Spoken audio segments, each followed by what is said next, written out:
Welcome back to Les Schwab Tire Center's Outdoor GPS. It's time for Owin's Field Report, sponsored by Les Schwab Tire Centers.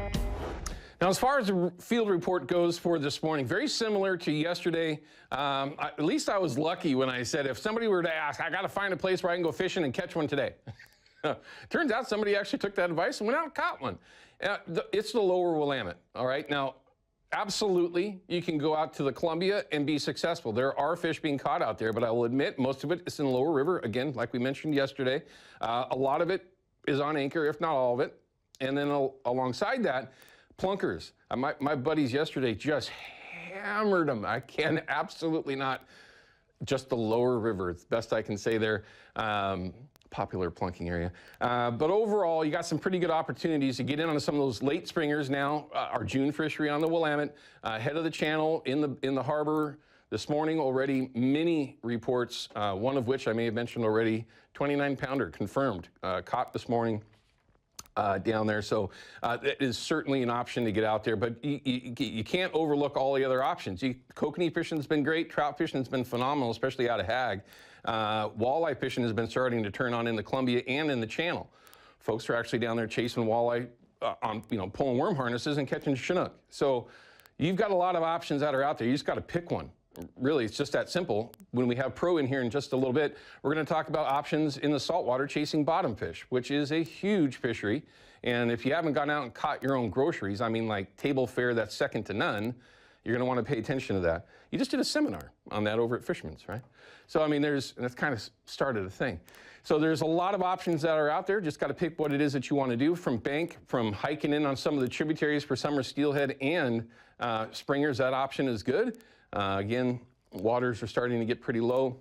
We'll show you a couple river levels here in a little bit, but certainly plenty of options that are out there. Fish counts, though, we'll see how things changed since yesterday, and that is the biggest number, and I hate to say it that way, on the Willamette at the falls in 2024, June 13th, at 409, is the most fish that has crossed over the falls yet this year.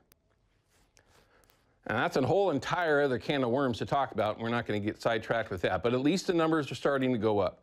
I will say this, though, questions are coming in about options in Oregon City. You're already starting to see plenty of grass that's coming down, which is starting to make the shad fishing difficult and does not help when you're trying to catch springers as well in that slower current that we have up there. So still good options, but those fish do fly through there very, very quickly this time of year. 1891 that went over Bonneville yesterday, so starting to be consistent at that 2,000 mark. It is a bump from the 10-year average, not worthy of showing it, but shad numbers, of course, are pretty significant. 143 was the best day.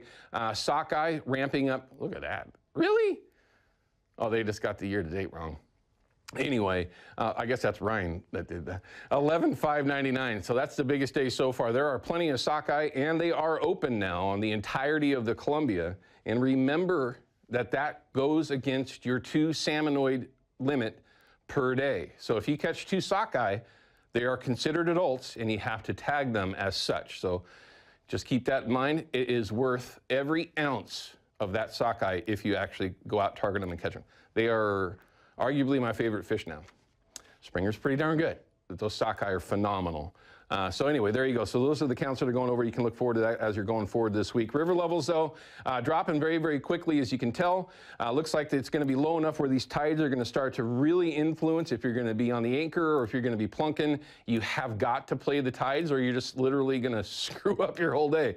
Get there an hour or so before that tide change to go out and fish that outgoing tide. That's going to be your opportunities. Now, that could put you in the afternoon. That could put you first thing in the morning. You just got to pick the areas that you're going to be in, of course, to find that opportunity. Turbidity is not an issue on either river, so you don't have to worry about that. Columbia, same basic look that you're looking at.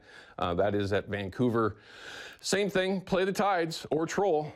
Right? And I will say this, we've talked about it a lot the last couple of weeks. Summer Chinook are a different animal than a springer. Not to say that the springers aren't still out there. You have a crossover, absolutely, but you're going to have a little bit better of an opportunity right now on the anchor with plugs, spinners, and a number of different ways to go after them. Let them come to you, because those fish this time of year are flying by most of the time. There you go. Make sure you send Jason Hambley over there at Procure an email and have a chance to have the opportunity, I should say, to win that prize pack. And look, we have Katie Sneega popping up.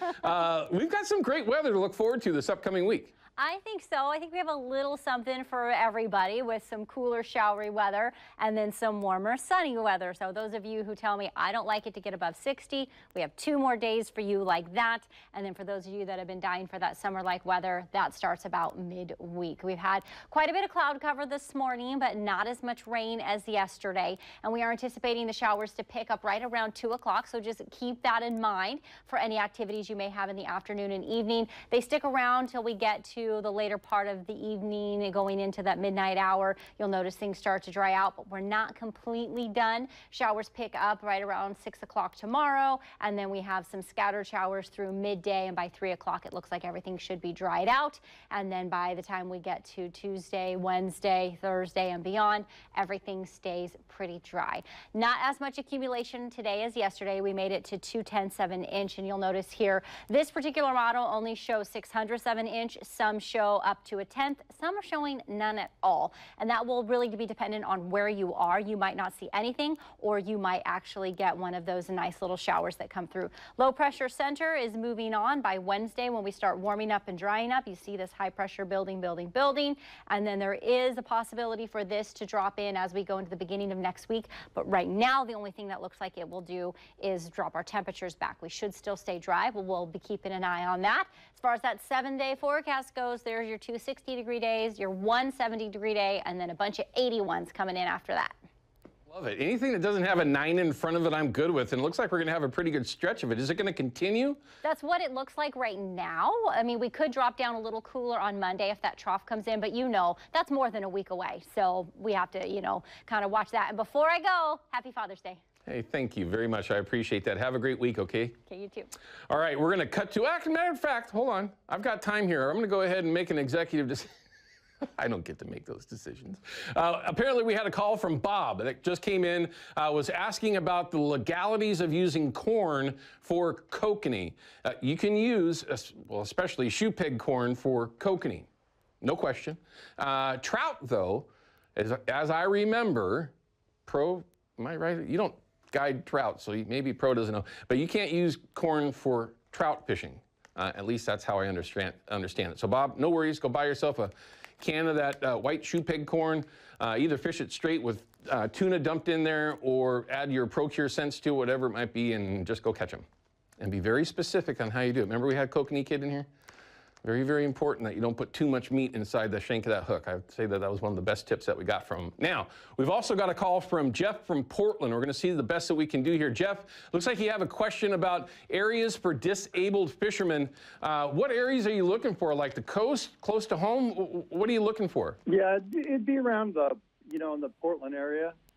Okay, are you going to be just fishing from the bank, or boat fishing? I'm in a wheelchair. I just, was wondering if there's spots where you could wheel out and maybe, on the docks or something like that.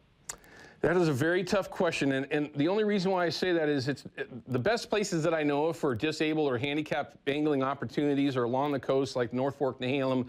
Some of those other rivers over there have platforms that they actually have put up. I think the hardest parts that you're going to find are spots that you're actually going to be able to get your wheelchair to without having any issues. Like the first thing that would pop into my mind is that, like, if you wanted to go plunking for Chinook, Blacktop there at the mouth of the Clackamas is a very popular spot for folks to go plunking for Chinook, because you're parking right on the blacktop. So you could get out and be on your wheelchair right there.